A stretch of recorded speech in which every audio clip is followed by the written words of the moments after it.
Feeling fully ready is an illusion that we work towards and never achieve. Hello YouTube, Trenzel here for your self-growth. And here in this video, I'm going to talk to you about the illusion of being ready, even though you'll never be. It's very easy to get yourself caught in a situation where you wait until you're fully ready before you start doing something. You procrastinate because that's what it is. It's really just a form of procrastination. You procrastinate and you try to psych yourself up, try to get yourself ready, try to make all the preparations you can make so that way you will feel ready and you'll feel confident about the goal that you're hoping to achieve. But readiness is indeed an illusion. It does not exist. We only truly end up being ready once we start taking action. It's the action that gets us ready for the thing that we're trying to do. Not the procrastinating, not the getting yourself psyched up, not the thinking in your head, okay, what if this goes wrong? What if that goes wrong? What if something happens? It all just distracts you from what you need to do. And once you start doing it, it's usually not as bad as you think. Usually the hardest part about doing something, anything, any goal that you want to accomplish, the hardest part about doing it is just getting it done in the first place. It's just starting. That's the hardest thing. That tends to be the major block for most people, is starting. Because once you start doing it, it's very easy to continue, especially due to the sunk cost fallacy, whereas once we put in the effort and once we do some of the work, then it's like, well, I've already started, I might as well keep going. I don't want to waste the time that it took for me to go ahead and get started, so I want to keep going. It's easier to keep moving, like the saying, an object in motion tends to stay in motion. An object at rest tends to stay at rest. Once you just put in the energy to just get a little bit of momentum going, build a little bit of momentum, build a little bit of speed, it's much easier to keep going at that point. And the thing is, once you do it enough times, you become desensitized to it. You do it over and over and over. It's like, it's fine then. You know, waiting for the perfect moment is just wasted time because there is no perfect moment. Once you do it over and over and over again, you slowly build resistance. You become desensitized to the crippling fear that stops you from doing it in the first place. So you do it again and again and again, and the fear slowly dissipates and it loses its hold on you. And ultimately, the thing is, this is just a form of perfectionism. And I was really bad at perfectionism. I still am. The reason why I'm able to get over it is because I've taught myself to be imperfect. I've allowed myself to be imperfect. I say that it's okay for me to be imperfect. It's okay for me not to get it right the first time. And that's also what stops people. Another thing that you have to realize too is that time will continue to march. It will continue to move forward no matter what you do. You can try to wait for perfect conditions if you want, but they will never come. And so we tend to kick the bucket down the line thinking that in our minds that our future self will be more ready than we are now. But see, you thought that way in the past most likely too, and are you any more ready than you now? No, you're not more ready now than you were in the past. So we make the assumption that we'll be more ready at some future point. We work toward conditions that'll be more conducive, but those conditions are not guaranteed either. So let's take a very common thing, going to the gym. You want to be fit, you want to be muscular, you want to be strong, you want to be athletic. So it's a very common New Year's resolution too. You want to go to the gym, get strong, so on. But you have excuses as to why it's not the ideal time to do it now, why now is not the right time. But you see, those excuses, they don't just disappear and they go away. Even if you work toward doing them, say you don't have enough time, your work takes up a lot of your time, or your kids, or maybe whatever other circumstances you have. Or maybe you feel like, well, I have to get my eating habit right in order to even bother going to the gym. I'm not even going to bother if my eating ain't right. Or whatever the other case might be. You might make any sort of preparations. You might say, well, I need the gym membership first. Well, I need to find the right gym. Thing is, even if you work toward solving these problems incrementally, they don't always just go away. That they still stay the same. Even if your situations still tends to stay the same. And who's to say you won't have more obligations in the future? If you say, well, I'm going to get a job that solves this problem. I'm going to get a job whereas I don't work as much hours. And then once I have that job, then I'll be ready to go to the gym and fully dedicate myself to the gym. Or I'm going to fix my eating habit. Then I'll be ready. But then the time comes whereas you get the new job and then there's some other obligation that stops you.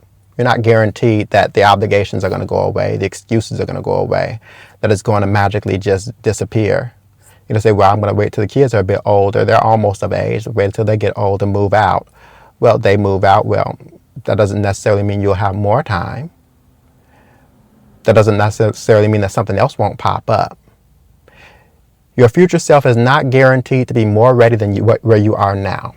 And it's ultimately just an excuse that the mind makes up to make you feel like, well, I'm not ready now, so I'll wait till the time is right. And the time never comes. And the thing about time is it goes away no matter what you do. You spend time no matter what you do. You lose time no matter what you do. Time just keeps marching forward more and more and more, and you lose more and more time. You've been meaning to go to the gym for 5 years. You've been meaning to get your eating habit right for 5 years. And then one excuse after the next, when you leave this world, and I don't mean to make it dark, but when you leave this world, do you want people to think, well, he was fit and athletic? Well, of course. Or do you want them to be like, well, he had a really good excuse? You know, one of the people that I follow, Alex Hormozy, he says you want to do things during imperfect conditions. Because if you can do something when everything is going wrong, you're far more likely to do it when situations are going right too. If you can do it even when situations are bad, you can do it in almost any situation. And like I mentioned, time is going to leave you no matter what you do. I remember doing YouTube. I've been meaning to do YouTube for many, many years now. And I've watched, and it never was the perfect time to do it. Back when I first was thinking about it back in like 2016-ish, 2015, 2016. If I would have started then, I'd have made a lot more progress than now. And I kicked myself for that. I really kicked myself for it. But back then, I was saturated, or what would I make content about? Or I have to make a plan. I have to plan it. I have to see what I'm going to make content about. How am I going to do this? Or it's a lot of work. How am I going to go about doing it? And then time progressed, and now the excuse became, well, it's oversaturated. There's too many other people doing it. How am I going to be successful when so many other people are doing it? I missed my chance. I missed my opportunity. But the thing that I want you to realize is you're going to be saying the same thing 5 years from now, 10 years from now, 20 years from now. And you're going to end up regretting it. You're going to think to yourself, man, if I would have just started then.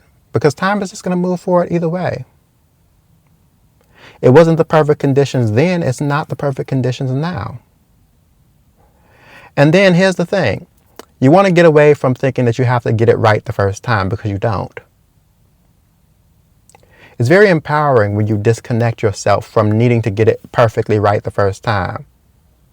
Giving yourself permission to fail, permission to not do it right, permission to not get it right the first time. That's very empowering. I made this example before, but if you trying to practice basketball, you throw the ball, make a shot, you miss. You don't just pack up your bag and say, well, I missed. No. Or you also don't reinforce, well, I'm terrible at this. No. You just missed, that's all it was, and you keep going, you keep trying. Because you're a beginner, you're expected to fail, and we don't give enough credit to beginners. We have to allow ourselves to be a beginner and to be a novice, because everyone starts off as a beginner, as a novice. It's very important to allow yourself to begin, and because the important thing is to do it with consistency. The beginning and the end of what you want, the beginning and the end. When you first start a goal, people cheer you on. Everyone's so happy you just started something. You started going to the gym. Everyone is like, oh, good job. You're on your way. You're going to be healthy in no time. And then toward the end, they look at your body like, oh my God, so fit, so beautiful. All the good things. They can't believe all the progress you made. But there's a whole lot of in between that. There's a whole lot of in between, a whole lot of space between. And in that in between, you're by yourself. And in those moments in between, you need the most support. But you have to be able to keep going even when you're not getting that support in the in between time. It's the boredom. It's the repetition. That's when growth really happens. When you're able to do something and make it into a habit and do it over and over again. Even when no one's cheering you on, even when no one sees. And then once you become big, fit, and muscular, oh, he's an overnight success. You know, the thing about being successful, the thing about being recognized as successful, it's what I call a lagging indicator. And that means that it follows. It doesn't lead. It's not a leading indicator. It follows. It lags behind. It comes well after the fact. So all the great things that you want happens toward the end, not toward the beginning. It'll take you months of hard work to build muscle. Possibly years, most likely years. Just like for the channel, it'll take years or months at the very least to even build it up into something special. And that's with anything. And then once it does become big and successful, then you're a big success. But if the success happened immediately, you wouldn't be ready for that either. Imagine if your goal was to become a famous rapper or a singer, and you started off right off the gate, exceptionally good at it, and everyone loved you, and you have millions of people following you and all this. You'd feel tremendous pressure because you didn't build up to it. You're not ready for it. You don't even know what to do with it yet. And I think this is part of the reason why people, when they win the lottery, they don't have the mindset they don't have the proper mindset to keep the money. So they end up losing it. People say, where'd all the money go? So far, I've had the channel for about 2 months, and I haven't been as consistent as I would like. But you know, the thing is, every video, no matter what video it is, every single video I do, I'm never ready for it. Making this video, I wasn't ready to make this video. I turned on the camera and I started recording, but I wasn't ready. Did I know exactly everything I was going to say? No. Every single time I grapple with the same fear, but they get easier and easier to manage as I keep going. They get easier. They don't get harder. But they don't go away. And if they do, they'd go away after me doing it for so long that I become totally desensitized to them. But I haven't reached that point yet. But you see, there's something freeing in knowing that you will never be ready. There's something really freeing in that. Because when you see that as the truth and you accept it as the truth, if you accept that, hey, I'll never be ready to do this. I'll never fully be ready to go to the gym. I'll never fully be ready to start on my goals. I'll never be fully ready to try to make it and get that new job. I'll never truly be ready to quit the job that I have now to go to get the new job or go for a new opportunity that I see. When you first ride a bike, are you ready to fall down? No. Most of the time, I'm sure you're not thinking to yourself, I can't wait to fall down. No, but that's exactly what happens. It's part of the process. When you're nervous about something, you're certainly not ready. If you have stage fright, which is a really good example here, you get on stage, you're never ready to get on stage. You're never ready. There's never a point in time where you're like, I am totally ready and prepared, and I will do a good job, and I know I will.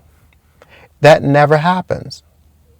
And it only happens after you've done it for so long that you're okay now, and you feel confident in yourself now. But that confidence happens well after the fact. You're expecting yourself to be ready and prepared and all done and have the confidence of somebody that's been doing it for years. You expect that right at the beginning. But that only happens through action. That happens toward the end, not the beginning. The outsized returns of everything you want happens toward the end, not the beginning. It's just in the middle of it is just a whole lot of nothing. A whole lot of nothing. As human beings, we expect that the growth would be like this. It would be linear. And what I mean by that is you see signs of growth, slow growth. You see signs. But when you go to the gym, do you see yourself gaining just a little bit of muscle each time you go? No. It'll probably take months before you even see even a little bit of progress, a little bit of change. What ends up happening, you see very small, minute changes, probably just 1% better each time. But one day you're going to look up and you're going to have a ton of muscle. One day you're going to look up, you're going to be extremely good at basketball. And this goes doubly for business growth, I think. Because this applies to so many areas of our lives. It's not a linear growth where you get better and you see the results. It's more like an acceleration, whereas it starts off and nothing happens. And nothing happens for a long time. And if you can stick it out whereas nothing happening for a long time, you're toward the end and a lot happens all at once. You know, ready is such an illusion. But when you break free of that illusion and you know that you never will be ready, then you know that there's no better time to start than right away, than right now even. There's no better time to start because there's no point in time where it'll be a better time to start. You no longer expect, you break free of the illusion of thinking that there'll be a better time to start in the future, because there will not be you're not guaranteed that. And it's most likely that will never happen. So once you break free of that illusion, it allows yourself to say, okay, time's going to move anyway. Might as well just go ahead and start making some sort of progress. Might as well start doing it. But I want to warn you that it's very easy that when you're on a path, you have to stay focused on it. It's very easy to get distracted from it. It's very easy to see a shiny new thing and get distracted. When you do something, you have to constantly do it, constantly make work towards it. But knowing that you're never going to be ready is freeing, it's liberating. Because it gives yourself the opportunity to say, I can start right now because I do not expect myself to be ready in the future. I'm not going to put this off on my future self. I'm not going to make another problem for my future self to worry about. It really is a problem of weighing comfort for right now, because that's really what you're choosing. Your mind is making up stories for you so that it can choose to stay in comfort, choose to stay where it's at right now, because where it's at right now is familiar, it's comfortable, the devil you know. So you choose comfort now for regret later. And the regret, I promise you, the regret only gets worse with time. If you really want something and you really want to go for it, I promise you, if I would have never started YouTube, my regret for not starting it would have been much, much worse. It would have continued to get worse, because it's only gotten worse. It's only gotten worse. Because I have the thoughts, well, I should have did this when I was in my 20s. I should have did this when I was 18. I should have did this when I was 19. I should have did this and that and the third. And that's the thing with time. It never gives you a do-over.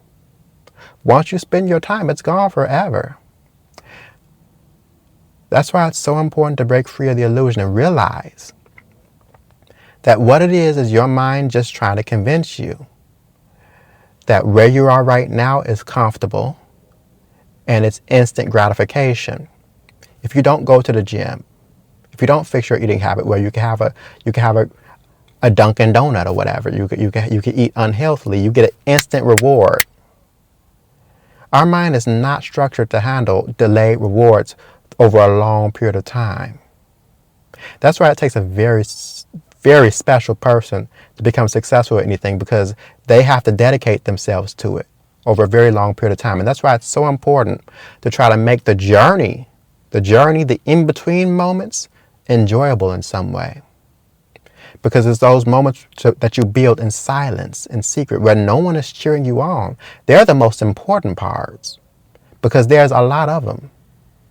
90% of the journey is just, when you're on a road trip, when you first start out, you're excited. When you get to your destination, you're excited. But are you excited during the drive? The drive could be 5, 6, 7 hours, 12 hours, depending on where you're going, 3 hours. It's unremarkable you just drive right there and you don't take in the sights. It's unremarkable you just drive right there and you don't take a pit stop somewhere and enjoy, oh, you saw that restaurant, enjoy that. This is what you want to do with the journey. You want to find ways to enjoy the moments in between, because 90% of the time that you spend is just going to be in the car driving from one place to another. If I was to drive from where I am right now to Florida, whether it be Orlando or Miami, it takes anywhere from 8 to 12 hours. By the time I get there, it'll already be time to go to bed. So it's the time I spend before going on the trip and preparing for the trip during that day, and the time I spend at the trip during that day, at the destination during that day. You add that up, it probably takes only 10%, probably only worth about 10% of your waking hours. Most of the day is just spent traveling. If you don't enjoy it, unlike a road trip where you have a sunk cost, you don't want to just turn back. But in real life, the problem is, if you don't enjoy the journey, you keep going, you don't enjoy it, you can quit at any time and go for that instant gratification. You don't like the gym, you could quit at any time. Stay home. You don't like eating healthy, you can stop eating healthy at any time. Stop and have a Dunkin' Donut. Stop and watch that video.